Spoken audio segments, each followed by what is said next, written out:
Assalamualaikum warahmatullahi wabarakatuh. Nama saya Laila Ramadhani Latif. Di sini saya akan menjelaskan model pemerintahan daerah Eritrea, salah satu negara yang terletak di benua Afrika. Eritrea adalah sebuah negara yang terletak di benua Afrika bagian timur. Dalam sejarahnya, Eritrea merupakan koloni Italia dari tahun 1890 hingga tahun 1941.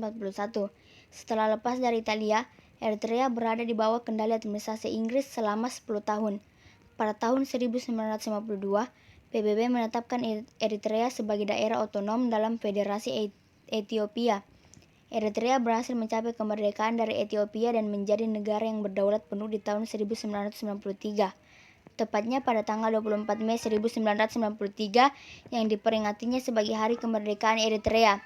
Model pemerintahan daerah Eritrea dalam bidang politik negara ini merupakan negara paling tertutup di benua Afrika atau Castle.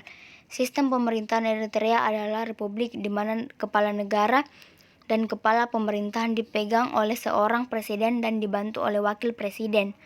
Negara yang merdeka secara de facto dari Ethiopia pada 24 Mei 1991 dan secara de jure menjadi negara berdaulat pada April 1993 setelah melakukan referendum dan mendapatkan suara sebesar 99,8%, memilih untuk menjadi negara merdeka dan lepas dari pemerintahan Ethiopia. Semenjak referendum yang dilakukan pada tahun 1993, dimulailah masa pemerintahan transisi selama 4 tahun, 1993 sampai 1997.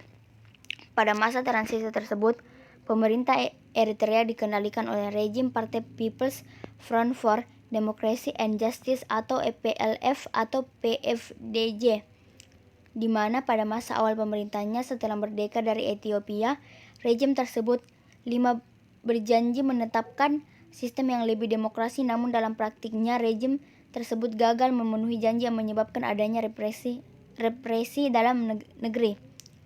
Dalam praktik politiknya, Eritrea adalah sebuah negara dengan sistem atau partai yang dimiliterisasi dan kontrol oleh Partai People's Front for Democracy and Justice atau Front Rakyat untuk Demokrasi dan Keadilan, dan dipimpin oleh Isaias Afewerki serta menjabat sebagai kepala negara dan kepala pemerintahan Eritrea. Afewerki telah menjabat sejak kemerdekaan Eritrea pada tahun 1993 sampai sekarang. Pembentukan struktur partai dan prinsip-prinsip revolusioner dari EPLF adalah reaksi terhadap insiden sejarah dan realitas politik pada saat itu, di mana partai EPLF lahir dalam suasana gejolak politik revolusioner dan merupakan penerus dari Eritrean Liberation Front atau Front Pembebasan Eritrea yang memberontak menuntut kemerdekaan dari Ethiopia. Sejak akhir 1960-an, EPLF sangat dipengaruhi oleh ideologi Marxist-Leninis Maois, di mana dalam politik pemerintahan awal partai ini sangat tidak percaya dengan persepsi Barat yang sangat eksploitatif. Selain itu, dalam proses pembuatan keputusan Eritrea sangat terpusat dan sangat terpengaruhi dari pemikiran-pemikiran atau pengalaman dari partai EPLF yang dipimpin oleh Isaias Afewerki. Kelompok politik lain dibatasi untuk berorganisasi.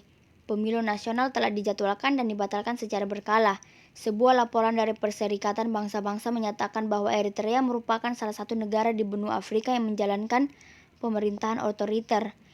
Karena sistem pemerintah Eritrea sangat otoriter, di mana kebebasan dalam berpendapat dan pers sangat dibatasi bahkan dilarang, serta perekonomian yang tidak stabil menyebabkan banyak penduduknya bermigrasi atau mengungsi keluar dari negeri tersebut. Eritrea telah menjadi negara sumber pengungsi sejak setidaknya tahun 1960-an, ketika perang 30 tahun kemerdekaannya dari Ethiopia dimulai. Sejak mendapatkan kemerdekaan pada tahun 1993, penduduk Eritrea terus bermigrasi ke Sudan, Ethiopia, Yaman, Mesir, bahkan Israel karena kurangnya hak asasi manusia atau kebebasan politik, pendidikan dan kesempatan kerja, atau untuk mencari suara karena militerisasi yang dilakukan oleh pemerintah. Ya, sekian